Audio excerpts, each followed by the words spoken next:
বিরোধী দলনেতা যে অভিযোগগুলো করেছেন, আমার বক্তব্য হচ্ছে যারা তদন্ত করছে, অর্থাৎ এই সিবিআই, ইডি, এগুলো তো কেন্দ্রীয় সরকারের সংস্থা, এগুলো তো বিজেপির শাখা সংগঠন, গণসংগঠন বলেই পরিচিত। নির্বাচনের আগেও তো বিজেপি নেতারা এদের নাম করে বলতেন কার অমুকের বাড়ি কাল সিবিআই যাবে, কাল অমুকেরকে ইডি ডেকে পাঠাবে। मेरा सफेद तुरंत खुले, भरपूर झाग दे और इसकी स्मार्ट साइंस दे स्मार्ट केयर और फ्रेशनेस। मेरी चॉइस मेरा सफेद। তো বিরোধী দলনেতা এই কথাগুলো এইভাবে বলে বাজার গরম করছেন কেন? উনি সরাসরি সিবিআই বা ইডি অফিসে যান, সেখানে একটা স্টেটমেন্ট লিপিবদ্ধ করে ওনার কাছে যদি কোনো গ্রহণযোগ্য তথ্য প্রমাণ থেকে থাকে সেগুলো তদন্তের জন্য তুলে দিয়ে আসুন।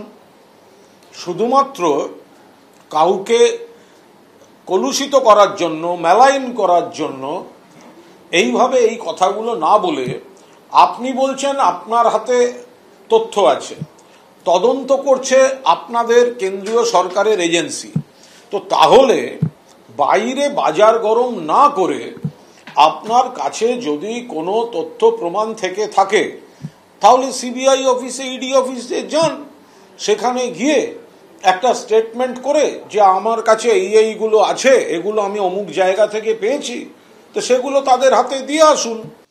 2018 সালের আগে পর্যন্ত সুপারদের এবং সিএমইউদের হাতে লোকাল মেশিনপত্র পারচেজের অধিকার ছিল। এই স্বাস্থ্যমন্ত্রী তার মদতে, তার নির্দেশে 2018 সাল থেকে প্রকিউরমেন্টটা সেন্ট্রালি করা হয়।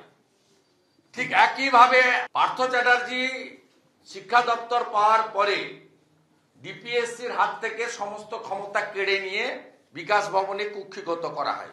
হেলথ ডিপার্টমেন্টও সমানভাবে, এর দুর্নীতি খুব বড় দুর্নীতি। 2018 সাল থেকে এন্টার প্রকিউরমেন্টটা এরা তুলে নেয়। তুলে নিয়ে West Bengal health equipment service commission তৈরি করে সেই সার্ভিস কমিশনকে দিয়ে নিজেদের পেটুয়া লোকদেরকে দেওয়ার চেষ্টা করে।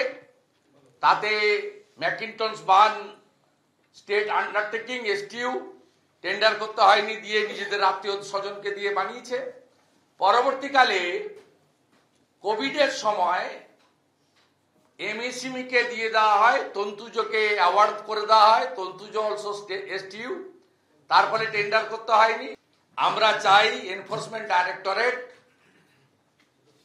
প্রত্যেকটা টেন্ডার, জাতীয় স্বাস্থ্য মিশনের টাকা, পিএম কেয়ারের কোভিডের টাকা, এমপি ল্যাডের অ্যাম্বুলেন্স পারচেজের টাকা, এইটা দেখো।